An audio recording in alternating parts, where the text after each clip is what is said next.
Welcome back. I know how it goes. You've rallied, you've emailed, you've Zoomed, you've posted, you've shouted into the void, and maybe you've even rage cleaned your kitchen while thinking about the last city council meeting. But nothing's catching. The momentum just isn't showing up the way it used to, or maybe from your perspective, the way it should. This video, however, isn't just about messaging. It's actually all about energy. Because when your community isn't mobilizing, the first place we look isn't actually your organizing platform. We look at what people are carrying. And right now, that's fear, fatigue, fragmentation, and often at least one existential crisis, sometimes disguised as a Slack thread. So today, we're going to break down how to lead your organizing in a way that reclaims energy, rebuilds trust, and reignites momentum. No shame, no fluff, just real tools to get your people and you moving in the right direction again. But before we dive in, I want to invite you to download the free Ripple Effect Institute Action Guide.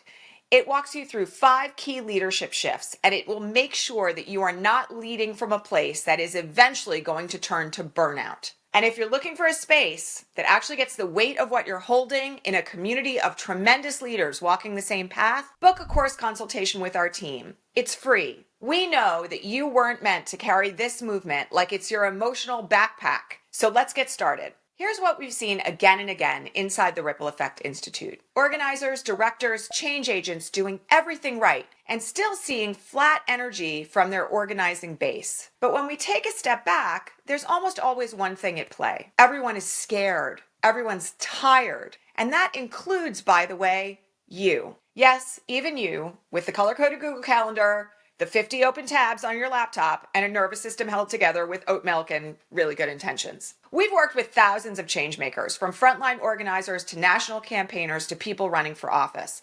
And this moment right now, it's heavier than any moment we've seen in our lifetimes. And when people are emotionally maxed out, they don't move. And it's not because they don't care. It's because their capacity is gone. So let me make one thing clear. Effective mobilization does not begin with charisma. It doesn't even begin with content. It begins with regulation. Because when leaders are grounded enough to carry hope and clarity and not just urgency, movements swell, grow, and affect real change. So let me share a couple of points with you here that will further your ability to mobilize your base even in these trying times. First things first, people freeze in the face of fear. We often assume people aren't moving because they're apathetic or they don't care, but more often they're totally overwhelmed and they're doom scrolling nonstop. That's a little familiar. Seeing war, injustice, climate collapse, economic instability, and they're just done. When your community is in freeze mode, more urgency doesn't actually motivate them. It actually shuts them down. It's like yelling, "We have to move," at a room full of people lying face down in a puddle of burnout. Speaking of burnout, the second thing I want to share with you is that while burnout is contagious, so is regulation. You can be the most passionate person in the room, but if you're visibly depleted, anxious, or chaotic, your people won't think, "Wow, that's really a leader and a movement I can get behind." Instead, they'll think, "She seems really exhausted, and I'm not sure I want that." If you want to create movement, your energy has to feel anchored. That doesn't mean you're never tired, but it does mean you're not leading from a place of panic. And let me just share something. All of us need our support. You are, in fact, allowed to panic. You're allowed to cry and wail and despair for where we are right now.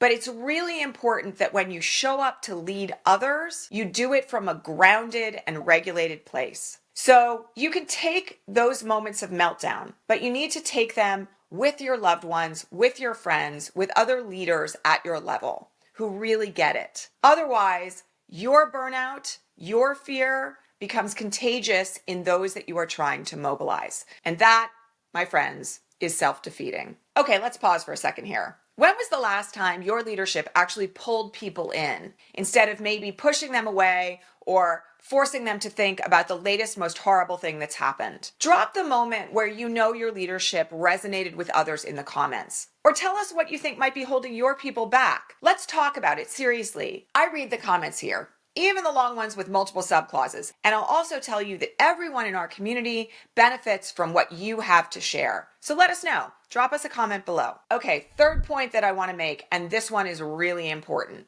Effective mobilization requires safety. People don't always follow what's loud. They show up in environments where there's a clear community built that is safe and understanding and welcoming. And your clarity in creating that community, it only comes if you're leading from your purpose, not from a place of pressure. So a little spoiler alert here, and I think this one is kind of obvious. Panic is not an effective strategy, even when it's backed up by good intentions. So what does real community safety look like that builds movements? Well, it means a few things. It means inclusion. It means giving everyone a space to be who they are and feel what they feel. It means doing the work to make sure your own internal biases and fears aren't unintentionally excluding others. And it always means taking steps in protest and direct action work and in everything that you do to protect the most vulnerable among us. And lastly, this may sound counterintuitive. It means, God forbid, making the work of change fun.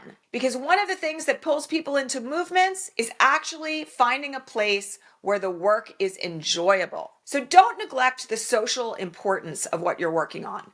Create an environment where people can show up and be in community and enjoy one another's company. Not everything has to be from a place of striving. And in fact, what we've found most recently with the leaders that we work with is the most compelling movements that are growing at the fastest rate are the ones where people are brought together in communities of love and support. So make the work enjoyable. Do that potluck. Have that after event happy hour. And make sure that everyone in your community feels safe and included in the work. Okay, point 4. This is where movement messaging becomes really important. And here, we're not talking about branding. We're not even talking about what your graphics look like when you create them on Canva. What we're talking about is messaging that reconnects people to meaning. Messaging that acknowledges pain and also offers a pathway forward. It is messaging that reminds people of the big why. That's what sparks momentum. That, by the way, is also something that keeps people coming back. So we teach a formula inside the Ripple Effect Institute Action Guide on how to message effectively to pull people in. It concerns 4 strategies: identifying the problem, speaking the emotion behind it, providing a solution, and offering a call to action. But I'll let you in on a little secret. Even this framework won't work if you're offering it from a place of depletion. This is why inside the Ripple Effect Institute, one of the things that we offer as our first training is how to regulate and create resilience first. I want to remind you here of something very obvious. Progressive leaders right now are exhausted. Our communities are fractured, still recovering from recent harms, and trying to find a way to navigate through this incredibly challenging moment. But the key feature to where we find ourselves is that leadership does not require martyrdom. In fact, it's more important than ever that leaders like you take care of ourselves, that when we structure our messages and we build our movements, that resilience is an integral part of what we do. So when you think about your messaging, I also want you to think about something really important. How can you provide messaging about the importance of this moment without leading people from a place of burnout? If you're done trying to figure this all out alone, if you know that as a leader, you need to figure out how to manage your own emotional resiliency as you move forward to build a legacy level movement, please consider booking a strategy consult with us. We'll meet you where you are and help you lead from that place with power, resilience, and strategy. No superhero capes required. And if this video resonated with you, make sure you give it a like. It helps this content to reach other leaders like you.